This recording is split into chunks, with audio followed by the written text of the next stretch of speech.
For 5 long years, it's been with you, pumping smoke all along the road, with 100 dents looking like your car has been to hell and back. Even the town boys come to push without you asking. And when Bae sits in your car, she hides her face. It's time you upgrade your life with the EcoBank Express account promo. Deposit 50 Ghana cedis or more in your EcoBank Express account at any Express point and win your share of over 500,000 Ghana cedis in cash and instant airtime and data from the 30th of November 2018 to the 8th of March 2019. Look out for the Express Point sign at filling stations, pharmacies, and mobile money agents nationwide and upgrade your life. Terms and conditions apply. EcoBank, the Pan-African Bank. With the Vanguard Digital Claims Payment, claims of up to 2,000 cedis are paid within 12 hours. Unbelievable. Listen to a beneficiary. My name is Ransford Ajiahin, a client of Vanguard Assurance. When I had my accident, and though I knew about the digital payment, I was still pleasantly surprised when my claim was paid in less than 12 hours through my mobile money account. And that enabled me to do the repairs on my car just the next day. Everything was simple, fast, unique, and incredible. The Vanguard Digital Claims Payment, oh man, hey, Call our hotline on 0244 334 407 or visit our Facebook page at Vanguard GH. Don't say insurance, say Vanguard Assurance. Vanguard Assurance, 6th time CIMD Hall of Fame insurer in Ghana. From now to the top of the hour, it's time for the Joy Sports Track. Joy 99.7 FM.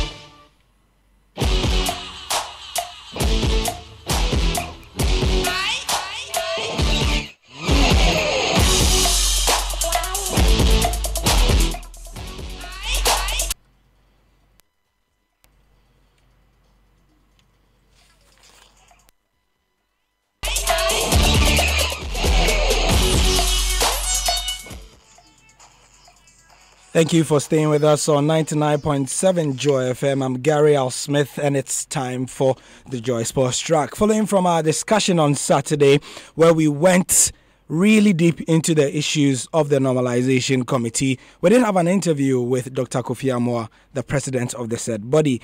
He explained to us why he felt that certain issues were not seeing agreement from his side and that of the Premier League clubs. If you have not been included into the discussion, well, the Ghana Premier League clubs, 16 of them, had written to the Normalization Committee that they were not ready to take part in the competition that had been mooted by the body mandated to put it together. This competition was, among other things, ready to give money and pay money directly to the 16 Premier League clubs as well as to the Division 1 League clubs that were supposed to take part in it. That competition was called, or is called, as it is in its proposed form, the Normalization Committee Special Competition. What we had was a discussion with Dr. Kofi Amoah, and he starts the discussion for us. It's become necessary for us to play it back from the time we had it on Saturday because the update is that the competition, because of the disagreements, could not be launched on Friday as we thought it would and as was hoped. We also expected the start date of the tournament to be the 26th of January, but as it stands, things are in limbo. So we are playing back that interview with Dr. Kofi Amoah, starting with him asking for all parties to come to the table for the common good. Is to understand going forward, what do we do to correct some of the obvious mistakes facing our football enterprise? Now, indicated, we've taken our time to meet with the important football community segment to understand their point of view and the problems and the opportunities. Now, we met with the clubs. club owners, club administrators, we've met with referees, we've met with the players, and all other important sectors, including the media. Now, in designing something, from our point of view, and please, this is not an imposition on anybody, from our point of view, and with the desire to really help reform Ghana football, the potential solutions that we see facing some of these problems, we wanted to test them in this competition that we're coming up with. And therefore, for instance, football clubs owners are important segments. And we know that they have to get ready to start playing football. It costs them something per match. We cannot cover everything, but at least we can do something. So we took our time to look for money. We've talked to almost all the banks in Ghana, big companies. And I must tell you that, in their opinion, where Ghana football is today, they don't want to touch it with their image or their brand at all. They look at it as being a negative. We couldn't break through at all.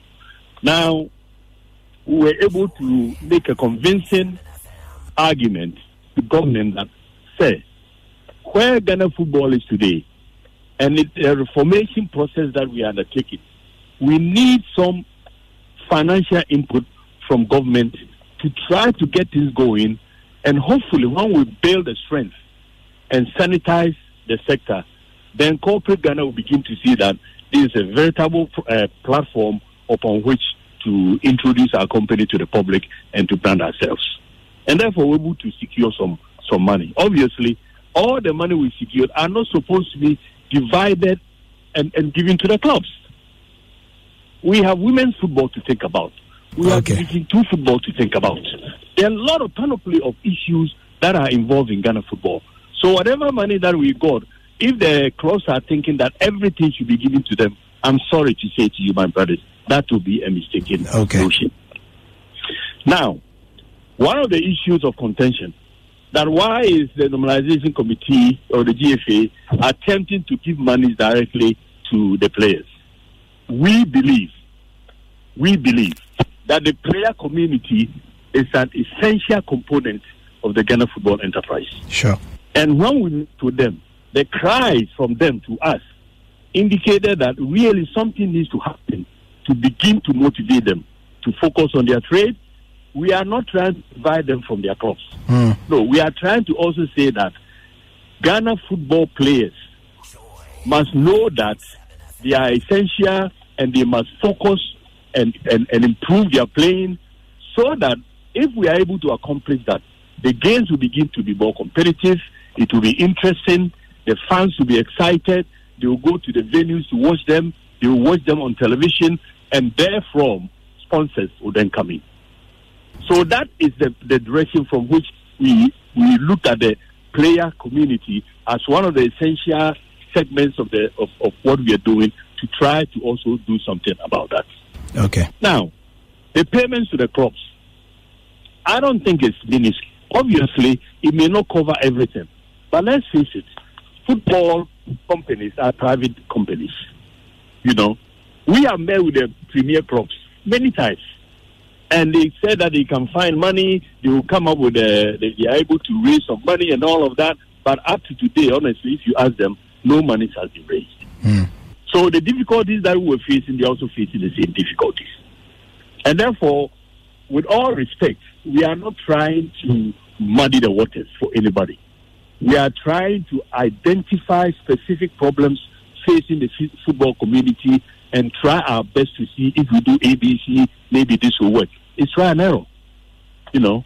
So this is what I want to say. Now, we met with them. They want to for us to change the format of what we have presented to them. Some of the areas were flexible. For instance, they pointed out to us that our normalization tournament cannot produce a representative of Africa for the CHAF Champions League competitions, which we say we are flexible. We'll talk to CAF. If that is not, we'll take that out. But we want the football team to start playing together.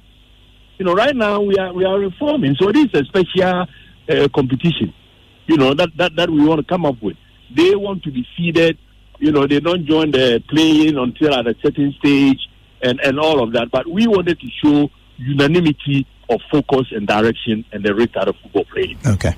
Obviously, people can have a difference of opinion, but I think it is important that they come back to the table for us to sit down and talk. We don't want to divide the football community.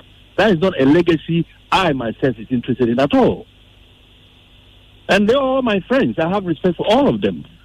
But when there is a national crisis, sometimes we must all bury a bit of our individual desires and have the common good prevail.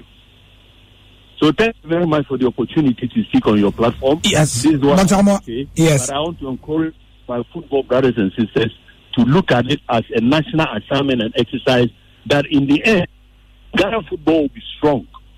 For instance, we haven't won the CAF competition in about 37 years. Yes. When it's saying that we want, what we don't understand this. Let's meet and talk and find a way to get to the football community. Our president has agreed to meet with the football community, not to interfere, but to find a way to motivate and understand and see if there's something that somebody can do to and get us back to the glory of Ghana football. Yeah. Thank you very much. Dr. Amoah. Yes. It will be quite unfair if we allowed you to just speak and then not allow Aminu and myself to ask a couple of questions as well. So just a few things based on your own submission. First of all... No problem. Yes. Why didn't you consult the clubs before clearly these modalities were drawn? Because on the meeting on Tuesday, that is when you presented it to them. But you've hinted that you met the clubs many times. The clubs also have made us understand that it was sprung up on them. It was what? It was sprung up on them. The modalities of this normalization committee special competition was sprung up on them. Giving them, brother, yes, please. That's why when they called us that they want to meet us again after the meeting, we readily met with them. See, it is not an imposition. We readily met with them. We don't say take it or leave it. But obviously, based on the monies we have and the competing needs for that expenditure to be spread through, our hands are tied in other areas. But we looked at the essential part of what we're trying to do. Let's start playing football again. So when issues are of we are a different community here, we have different things from that. I can understand that. But this is, like I said, this is a road to perfection. Yet, we are still in the midst of normalizing our football. So my beginning statement to them when we met was that these are not normal times. All right? What we're going to present to you will not be perfect. But I'm encouraging all of us to be flexible and accommodate at which we can accommodate so we can start. You are the ones who said that your players are getting rusty. So we can start playing football again. We cannot have a perfect tournament that everybody will agree to at this particular moment. There are those who are even there saying that who is going to the referee? The referees are corrupt, this and that. So if you look at all these things, then the solution may have to be don't play football again. Focus on normalizing the process. When you come to the final one, a new statute, FIFA approves, Congress approves, then we start playing football again. Doctor, one of the key... If we don't want to wait, and want to start doing something right now, whatever that we do right now are going to have difficulties in some areas. Doctor, one of my personal problems, my overarching problems has been that, yes, I agree 100% that there is no problem that is unsolvable. However, my issue has been with the posturing from both your side and the clubs. To wit, if I look at the posturing from the normalization committee on one side and then the clubs on the other, specifically, why is it that I don't see a lot of consultation going on? Because, for instance, the clubs have been feeding and paying players forever and ever. I mean, they have been doing that from the time the documentary came out on the June the 6th until the normalization committee got a job. I personally thought that if I were a club owner, I'd frankly, Doctor, find it quite insulting that you would call my captains, which is what the normalization committee did. You called a meeting of the captains of the clubs without their owners present, had a meeting with them, that was fine. What the captain said, you did not call the clubs to verify what the captain said. The only thing we got to know after was that you had brought out modalities to suggest that you were giving out 100,000 Ghana cedis and 75,000 Ghana cedis to pay the players directly. I thought that if I am a club owner, doctor, I'll be very, very peeved. And even as a businessman, I think that you'll be very angry if somebody called your staff and just had a meeting with them and then started paying them without understanding the issues that every club goes through, without knowing the contractual obligations of every club, doctor. Okay, for a normal corporate structure, I may agree with you. But here you are is a kind of corporate structure that has public input, for instance. And therefore, that's why government money has come in.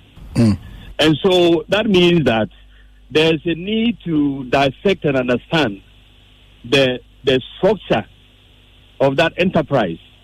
And if we are facing certain problems, how do we look at that and solve it? In a wholesome way in the end, but specific problems that are facing specific segments in that enterprise must be dealt with. And as I said, we didn't say that the money this is going to go to the club and then we are dividing a part is going to the place. No, it is a conscious effort that in this process, these monies will be given to the player community to motivate them, regardless of where they come from. You know, and some of them were saying that when we get an incentive bonus, I don't give the same amount to all the players. Yeah. I divide based on their contribution. Yes. We didn't do that.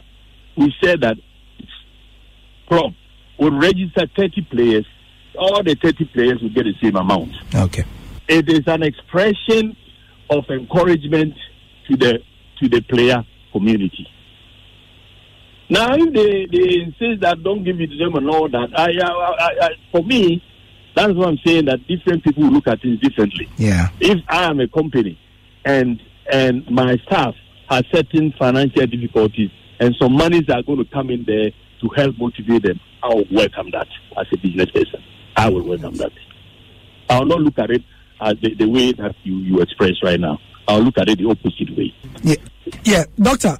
Which brings me to a very key point that I think that I'm glad I have the opportunity to tell the normalization committee this, that you see, you have said that as a normal businessman, but football is not normal business. Mm-hmm. The management of football, and this is what I think that some of the clubs have tried to put across that the normalization committee does not understand. For example, this argument you make that, because there's a government enterprise and a social enterprise attached to it, you want to pay the club, the players directly. There's a reason why clubs issue performance-related bonuses to players. Because when you register 30 players and consistently 18 or 11 players make the match day squad in every game, and the other 12 don't make the match day squad because they don't have good performances, it is, for football players, it is a serious issue yes, it is an incentive. It is a serious issue if I and number 4 keep playing 8 games, and then you pay me 2. Yes. You don't do that, which is why I think that in as much as really from where I stand, the normalization committee has very good intentions. I think that what is really lacking, doctor, is and you don't lack technical competence on the 5-man normalization committee. But what I honestly think, doctor, is that a bit of emotional, understanding of the way football clubs work, and some of these things attached to them is an issue. How many wants to ask you a question, doctor? I hear you. No problem.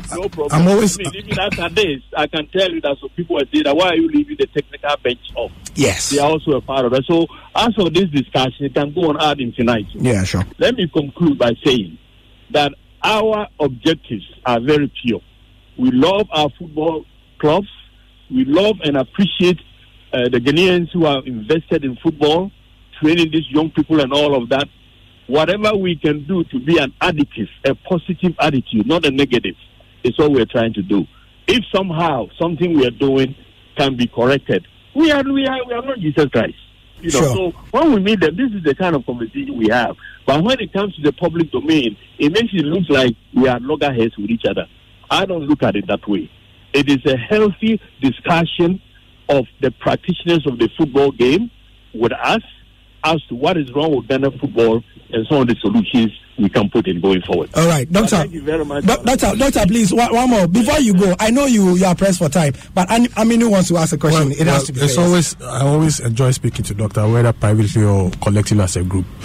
Fantastic ideas they may have based on the discussions they've had with several departments of the sport. But you see, football, if you want to make relevant changes in football, it is very, very important that you don't always bring in the outside ideas and assume that once it works elsewhere in the corporate world, it will necessarily also work with football. Do you have a specific question? What I'm saying is that But Aminu, please. You and I, we are met. Let's face it. Ghana football is at the doldrums. And therefore, the obvious conclusion is that some things have been done wrong. Sure. You understand?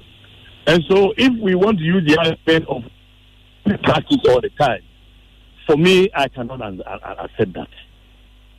In that the ideas are wrong, maybe the implementations were wrong. There is something that went wrong that has brought us here. And therefore, we must all be open-minded. And we are not just thinking we are looking at examples around the world. The Belgians, how did they start from there? German football at the top went to the bottom.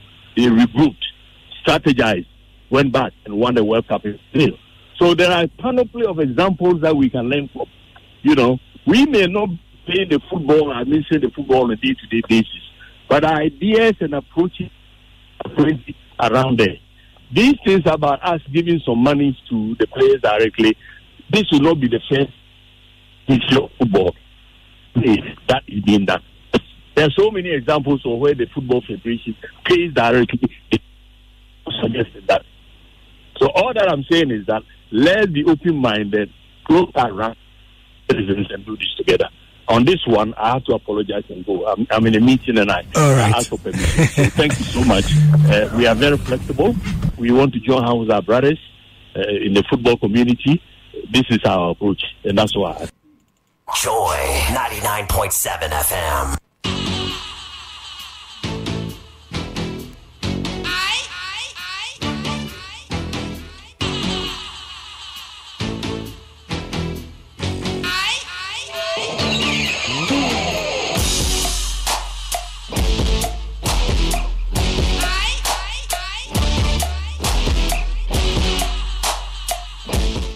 So that was Dr. Kofi Awad speaking to me on Saturday.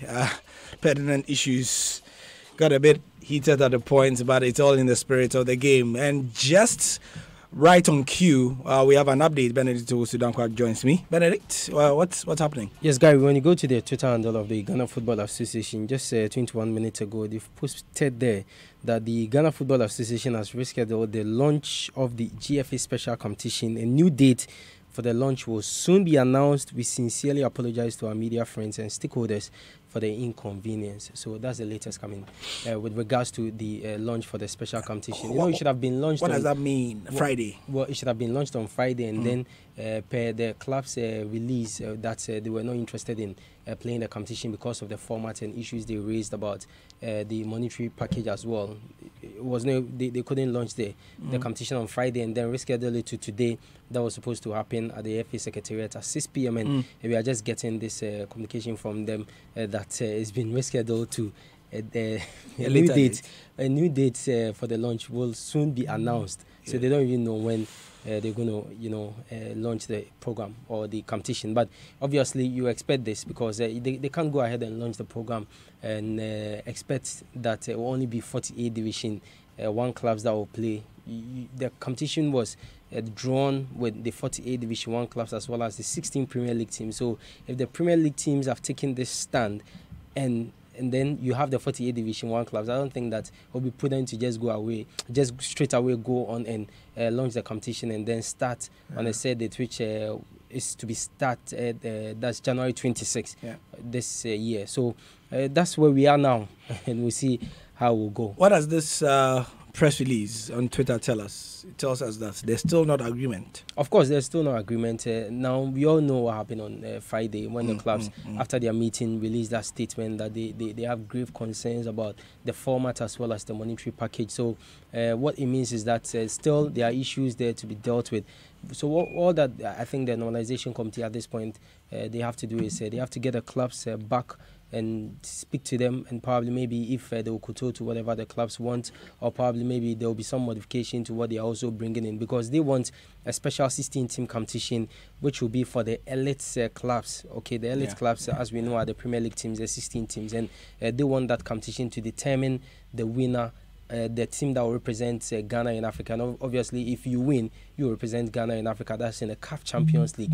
And then they've also proposed that they will play in the 48 Division 1 league as well as the 16 Premier League, which of course is what the normalization committee is putting out. So they will play that one for them to get essentially what they want is two competitions rather than concurrently. Exactly, two competitions. So just like as we used to have the FA Cup and the league, and even with the other one, what they are saying is that you Division 2 teams are eligible to play in the MTN FA Cup, which now has become a qualification format for the CAF Confederation Cup. Already, so if you are taking the Division 2 clubs from this very competition, it means you are depriving them their rights of hopefully qualifying for the CAF Confederation Cup, because this is football. You never know. You can get Division 2 club qualifying for the CAF Confederation Cup. So they want the 16-team competition, which will be used as qualification for the CAF Champions League, and then the 48 Division 2 teams, and then Division 1 teams, and then that of the Division 2,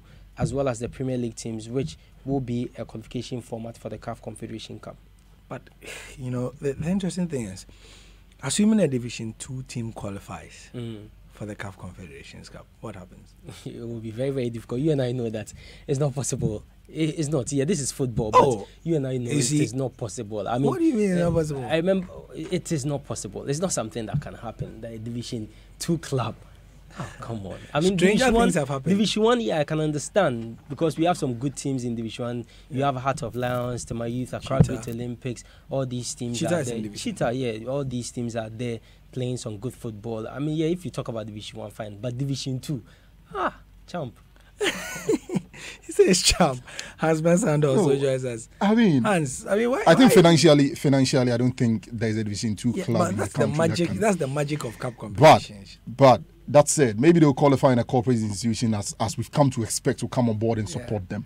Probably government will decide to support them. But that will be some story. Beyond the financial muscle, there is also the technical aspect. I don't think that there is a Division 2 side out there capable right now of challenging the big dogs, especially given the atmosphere of a lack of football that we've had over the last few months. So Berzix is absolutely right. It's impossible on several fronts. Financially, yes, but that is not the biggest problem. The biggest problem, football-wise, yes, is the lack of technical quality for a Division 2 club in Ghana, footballistically, to compete on the continental front. Is it all the Champions League or Confederations Cup?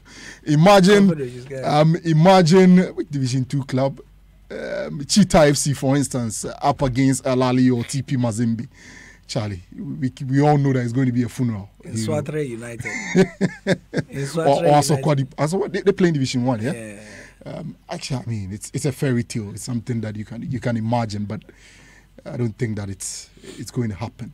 Anyway, so, I mean, again, we spoke about this issue, Hans. We were here on Saturday as we spoke to Dr. Kofi Amoah. You've heard the tweet that has come out from the GFA, which clearly suggests that they don't have an agreement on anything. Absolutely. So my question to you, moving forward, as Dr. Kofi Amoah also said in the interview, because we are in a new dispensation and things are not normal, somebody has to compromise, or both parties have to compromise. Okay. In this case, knowing football, who will compromise? I think it's straightforward. The normalization committee has to compromise. One, because you require the clubs to play. They say they are not going to play. I mean, you don't have a competition, essentially. Secondly, primarily, their job is not to organize competitions. Their primary job, their core job, is not to organize football competitions. You understand? We had problems. We say that we're not in normal times. You've come in to normalize the situation. Normalizing the situation is required that you look at essentially the statutes of the FA and look at plugging the gaps in there that were exploited by the previous regime. You haven't done that. You've gone ahead of yourself, and in my opinion, are playing the game of the football people, because they're the ones complaining that, look, they are incurring costs on players that they have to take care of and salaries they have to pay, and so it's important that football returns and blah, blah, blah. I would have thought that they left that side of it. Yes, have oversight, but allow them to organize their own competition. Allow the Division 1 league to organize their own competition, Division 2 sides to organize, Division 3. Let everybody organize his own competition and come in as and when you are needed. As a what facilitator? Maybe, provide match officials, provide the rules that will govern it. But don't be the one at the forefront organizing it. You've got your hands full already in terms of things that are more important. You haven't handled that, and then you jump into organizing. I'll put that question to Patrick Akoto now. Patrick Akoto is by day. He works for Mediama SC as his communication boss. He has multiple sources of income. By day, by night. These days, he's the spokesperson for the Premier League clubs who are, trying to get a fair deal where they are concerned from the normalization committee. Patrick, thank you for joining us. Gary, I'm grateful. Thank you for the opportunity. Yes. So I'll start from where Hans left off, where he thinks that the normalization committee themselves, maybe they shouldn't be organizing this thing, and should be focusing on what is on paper their first core business, which is sorting out the status of the FA. Leaving you guys, the Premier League class, Division 1, you guys should sort yourselves out and organize your own competitions. From a legal point of view, in terms of the FA statutes and all that, would this have been possible to organize your competition so that the normalization committee would just be a facilitator? And is this something that you would have wanted to do, being the Premier League clubs? Absolutely. I mean, don't forget that the Premier League teams or the Premier League clubs were the first outfit to send a proposal to the normalization committee. If you do recall, seeking an approval or a sanctioning to start our own, our own kind of a competition. Oh, that's important. That's the key. So, Patrick, the timeline is that it is you who send the proposal first. Yes, we send the proposal actually. So they had the proposal. Yes, we sent the proposal to the normalization committee. They approved it. Of course, it depended on how far we could get in securing sponsorship for the competition, which we've been on it, and we are having some very, very positive, thoughts on that particular line. So right from the onset, it is the Premier League team which is leading this crusade of ensuring that we return to the pitch in earnest. But we were thrown aback, really, when they called us for a meeting to talk about the special competition in the format. And look, we would not have gotten to this level of higgledy-piggledy if sober minds do not work, if we don't take away ego. We have made a point copiously that, listen, the fact that we are eager to play football does not mean that we will rush into any competition which we feel the terms are unacceptable or the terms are not favorable. It is a very simple, clear-cut matter, and we are clear in our minds that, look, what we are seeking for is legal, what we are seeking for is logical, what we are seeking for is more reasonable. Let the Premier League teams decide, choose a candidate that will represent this country in the CAF Champions League. That is what it is. And let the 64 other teams, and perhaps even Division 2 teams, choose a candidate that will represent the country in the CAF Confederations Cup. It's as white as snow. It's as clear as anything. And so this current, stalemate is quite unfortunate. But we have resolved to continue the dialogue. We are feeling the brunt of the lack of football activity in this country. But if we are in an era of normalizing football, then the old order cannot stand. We need to ensure that we step up to the plate, and it is the responsibility of the Premier League team, which is the elite football clubs here in Ghana, which must lead the crusade and must lead the way to ensure that others follow in that regard. Before you came on air, just before we even spoke about the question I've just asked you, we're speaking about the possibility, and I was saying that is it possible for even the Division 2 team to... You have just suggested that Division 1, Division 2 should have been allowed to, play and then get a representative for the CAF Confederations Cup. Yes, sir. Is it even possible that a Division 2 team can, as you have been in football for a while as well, win that competition and then represent Ghana in the CAF Confederations Cup? It's good for the books. I mean, I mean, anything can happen in football. Yeah. But it will be the ninth wonder of the world if a Division Two side can win the FA Cup and represent this country. I mean, it is going to be one of the biggest wonders of our generation. I have my doubt that a Division Two team can win the championship and represent this country in the CAF Confederations Cup. Perhaps they may not even have the financial muscle, Gary. They may not even have the financial muscle. It goes beyond just playing on the pitch. They may not be able to have the financial muscle to wrestle, to compete competitively on the African terrain. Even the likes of Kotoko and Haas struggle with finances and complain when they play in Africa. So it's always a very, very difficult point. But the point is that it is not just about qualifying to the competition. They need to participate. That is what the law says. They need to participate. And a certain level of exclusion, for me, is unwarranted. Yeah.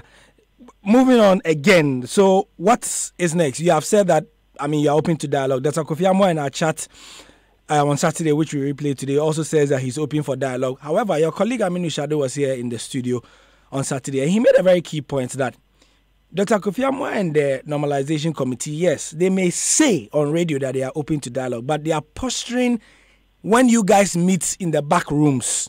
When it's different. It's incredible. I mean, I listened to you on Saturday, I listened to Doctor as well. The posturing has been problematic. The posturing has been extremely, extremely problematic. Even in the official letters they write. Yes, the posturing has been very, very problematic. I mean, there's a certain side of an authoritarian regime where people feel that what they say should be taken hook, line, and sinker. But we are normalizing, and the level of revolution that has swept through Ghana football, going forward, the clubs, Gary, are going to have a larger say on how the show runs. You mean the clubs are going to be like they used to be before that we knew? Exactly. When we were growing up, when Gaka was Gaka. If the clubs had slept, if they were in slumber, they are weak now. The clubs were dormant in the past. Those were accusations, and rightly so. The clubs are weak now. We are going to determine how Ghana football will be run, and to be run by our terms. It will be run by how we feel, because we are the club. Without the football club, there is no Ghana Football Association. Sure. Without the football clubs, we don't need a normalization, because who are they normalizing for? They are normalizing the football for the football clubs. So the clubs are going to have a say on how Ghana football runs, and that is how it's going to go. It's going to be going forward, and we are grateful for the revolution that has come. I'll be perpetuating an injustice if I don't put these views of certain fans across that. Based on what you have said, as for you clubs, we know you. We know how you've been asleep for all this while. So if the Normalization Committee are offering you something, it may not be optimal or what you want, but take it. What's your response to that? No, we will not take it. We will not settle for less. We will not take it. If in the past that has been in the posturing and the position of clubs, I am telling you, my good friend, that it has changed. It has changed. We are wide awake. Our eyes are wide open. We are like a tiger now. Our eyes are really, really wide open. And we are looking at every hook and cranny. And I'm telling you that the clubs are extremely determined. Look, if you see the level of camaraderie, the unionism that has characterized the 16 Premier League teams, the level of involvement of high-profile club owners and administrators who have been in several meetings, and how we believe that the Premier League team, which is the elite football clubs, an association of elite football clubs, we will ensure that we chart a proper path on how football administration will go going forward. We are no more going to be a third party. We are going to be the principal parties in all the discussion. Okay. Now, finally, before I let you go, Patrick, the competition that was put forward was supposed to be starting on the 26th of January. Supposing that, everything would have ended before that's the African Cup of Nations. Am I right? If it had come on. Yes, sir. Okay. So right now, we are no more near. Today's the 14th. You still have quite a bit of time to judge with the Normalization Committee and to start the competition on the 26th. Absolutely. If you read our press statement, there was a leeway of a dialogue. We are very committed in playing a special competition. We have no difficulties with it. We are just not comfortable with the format as it is currently constructed. That has been our basic position. I mean, it's obvious that the postponement of today's launch speaks volumes of how the scenario has become. Look, organizing any competition at this stage of our football calendar, our football lives, without the involvement of the 16 Premier League teams is dead on arrival. And they know. It's dead on arrival. It's dead on arrival. So they know the magnitude of a withdrawal of a Premier League, 16 Premier League teams from a competition. It will be disastrous. Okay. It will be disastrous. Right. Asante Kotoko are plodding along slowly but surely in Africa. Right now, they are the shining light for Ghana football. I mean, without them, absolutely, yeah. They are the torchbearers. I mean, what's the Premier League club consortium, if I can call you that right now? Because right now, officially, you are not Galka, are you?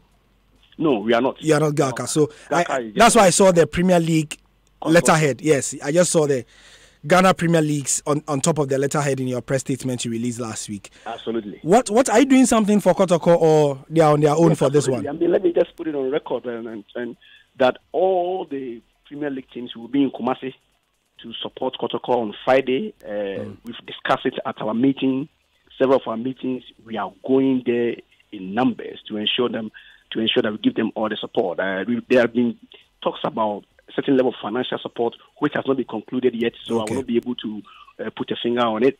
But what I do know is that all the 16 top officials of the 16 Premier League clubs will be in Kumasi. So you see Elijah Kambi and Mark Noonan from Hasselhoff. When you see them in Kumasi, it's because we are extremely united to ensure that we support the Porcupine Warriors to qualify not only for the group stage, but extremely go and perhaps win the CAF Confederation Cup for us. I mean, it's been a while since we won such competition here in Ghana. In Ghana. And Patrick, when the new order starts, when the new GFA president is elected, Hans Mensah Andorf's favorite question is that he hopes, and we all hope, that the way you guys have found your voice now, you can stand up to whoever the GFA president is, so that we don't have I don't want to mention names, kind of situation for another 13 years. You know what I mean? I can understand his fears. Yes. I can understand his fears. Now you people have your voice, but when you elect one of your own there... And his fears are well justified. Right. Largely also because of how our system has been structured, especially where there's so much chronism, there's so much nepotism, there's so much, friendship, a certain level of alliance. Yes, and so when certain people are elected, others find it difficult. But I can promise my good friend and brother Hans that, look, the way the clubs are vociferous now, it will continue unabated. Okay, all right. It will continue unabated. Patrick, thank you very much for your time. We'll cut that. It's always a delight. We will cut that sound clip and put it on a Google Cloud. Yes, and play it back for posterity. Many thanks for your time. That's Patrick Absolutely. Thank you Akoto, spokesperson for the Premier League clubs as they jojo and not hopefully war with the normalization committee. Bringing an end to the discussion here on the Joy Sports Track. My name is Gary Al Smith. You can get us offline. The discussion continues. You have yourselves a good afternoon. Time now for the news.